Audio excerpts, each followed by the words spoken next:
Perkenalkan, nama saya Fransera Hutahayan. Hari ini saya akan menjelaskan tentang otot. Yang pertama, klasifikasi otot. Otot merupakan sebuah jaringan dalam tubuh manusia dan hewan yang memiliki fungsi sebagai penggerak aktif yang menggerakkan tulang yang didekatinya. Bila kamu sedang beraktivitas, otot akan memendak, atau keadaan ini bisa juga disebut kontraksi. Otot diklasifikasikan jadi 3 jenis, yakni otot lurik atau otot rangka, otot polos atau otot halus, dan otot jantung. Dan yang pertama, otot rangka. Otot rangka termasuk dalam alat gerak aktif. Otot ini melekat pada tulang penyusun rangka tubuh dan beratnya mencapai 40% dari total berat tubuh. Gerakan fisik seperti ini, menulis, bicara, berjalan, dan berlari itu ternyata hasil kerja otot rangka. Jaringan otot rangka ini biasanya ada 2 tulang sepanjang persendian tubuh. Dan yang kedua, otot polos. Otot ini bisa ditemukan dalam pembuluh darah, sistem memproduksi, saluran pencernaan, saluran udara, dan bagian dalam mata. Otot ini bekerja dengan pengaturan dari sistem saraf tak sadar.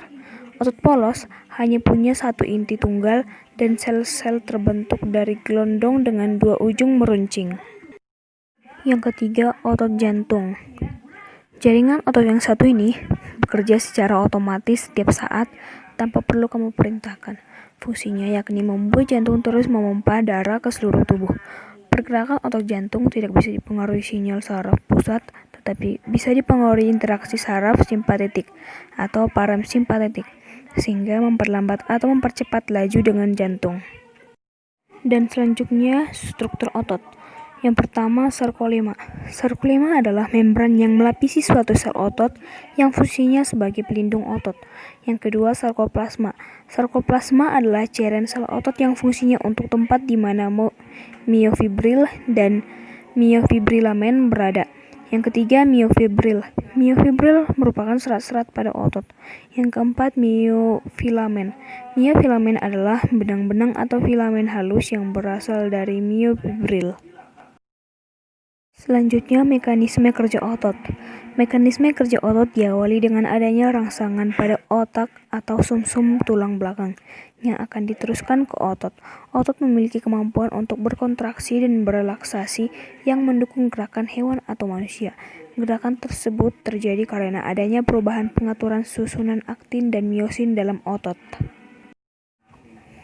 Jika otot mendapatkan rangsang, asetilkolin dalam otot akan membebaskan ion kalsium yang merangsang pembentukan aktomiosin, sehingga mengakibatkan otot berkontraksi.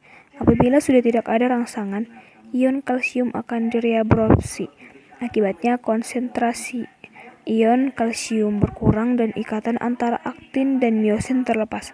Dengan demikian, sarkomer akan memanjang dan otot dalam keadaan relaksasi.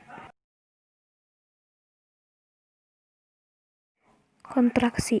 Kontraksi otot ditandai dengan memendaknya ukuran sarkomer. Hal ini terjadi karena antara filamen tebal dan tipis saling bertautan, sehingga zona H yang terdapat di antara filamen tipis menjadi menghilang, sementara pita L menjadi semakin pendek. Relaksasi.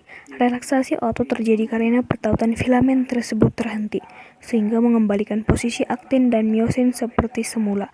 Memendak dan memanjangnya ukuran sarkomer otot inilah yang menimbulkan gerakan pada sel otot. Selanjutnya, kelainan pada otot.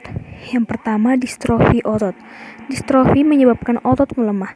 Gangguan ini bersifat genetik alias diturunkan dari orang tua ke anak.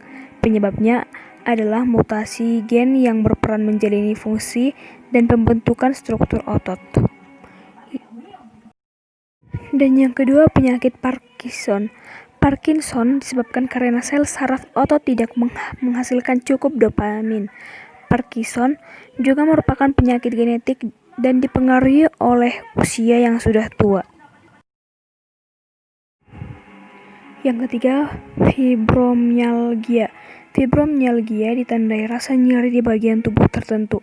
Gejalanya berupa nyeri otot kaku, mudah lelah, sakit kepala, sulit tidur, gangguan memori, dan sakit perut. Yang keempat, kselo. Kselo adalah terkilir adalah cedera pada ligamen jaringan penghubung dua atau lebih tulang pada sendi. Yang kelima, kram otot. Sama seperti keseleo, kram otot termasuk keluhan umum yang terjadi secara mendadak. Biasanya kram berlangsung selama beberapa detik hingga menit. Sekian penjelasan saya tentang otot. Sekian dan terima kasih.